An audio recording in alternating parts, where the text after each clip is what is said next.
Что, если бы вы могли телепортироваться, но только туда, где раньше чихали? Представьте, вы внезапно получаете способность телепортироваться. Мгновенно. Без билетов, виз и пробок.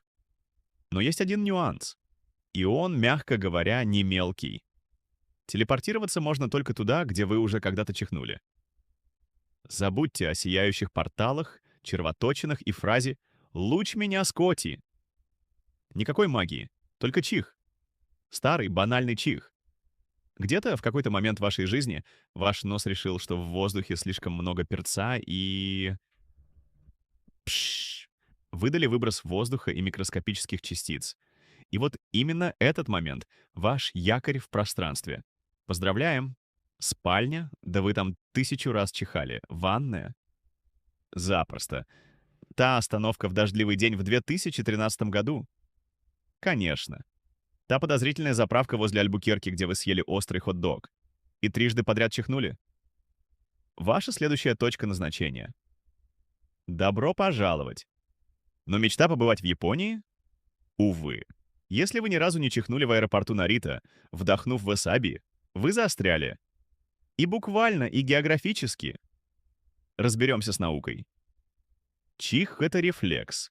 Взрывной, неконтролируемый выброс воздуха, вызванный раздражением в носу. С точки зрения биологии, это, наверное, худшая возможная основа для телепортации. Это грязно. Это непредсказуемо. Это происходит везде, кроме тех мест, где вам бы действительно хотелось оказаться. Но в этой вселенной чих оставляет после себя невидимый чиховой отпечаток.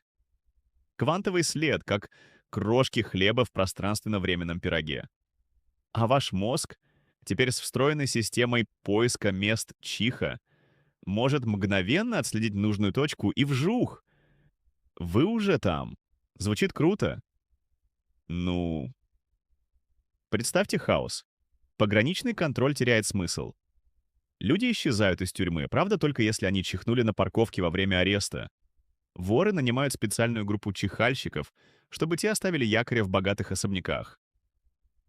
Риэлторы продают предчиханные квартиры за бешеные деньги.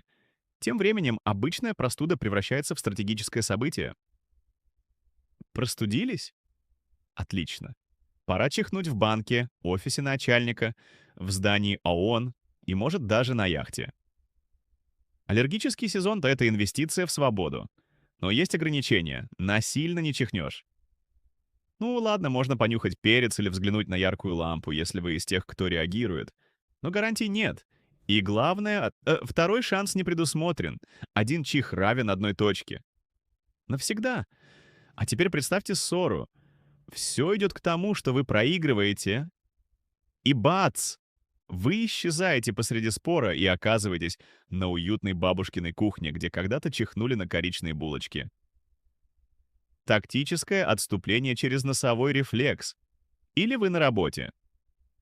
Начальник орет, а вы мечтаете исчезнуть. И тут вспоминаете. Вы же чихнули в лифте во вторник. Боб! И вы уже там, в тесной коробке. Один. Но зато без отчета. Армия бы тут же взялась за дело. Спецагенты проходили бы тренировки по чиханию во время миссий. Шпионские фильмы становились бы совсем странными. Он чихнул в Кремле. Он уже внутри. Но давайте честно, не все так радужно. Телепортироваться в общественный туалет, где вы не были лет 10, не очень гламурно. Особенно если там уже кто-то есть. И вы не можете попасть в место, где никогда не были. Разве что ваш нос будет более предприимчивым, чем вы. И, наконец, философский момент. А вы вообще управляете своей жизнью? Или просто следуете за носом? Тем не менее, телепортация через чих — это странная, почти поэтичная идея. Каждое маленькое, забытое, нелепое мгновение может вдруг обрести космический смысл. Где-то вы чихнули, заедая аллергию фастфудом в фудкорте, а теперь это ваш аварийный выход. В каком-то смысле, это прекрасно, отвратительно, но прекрасно.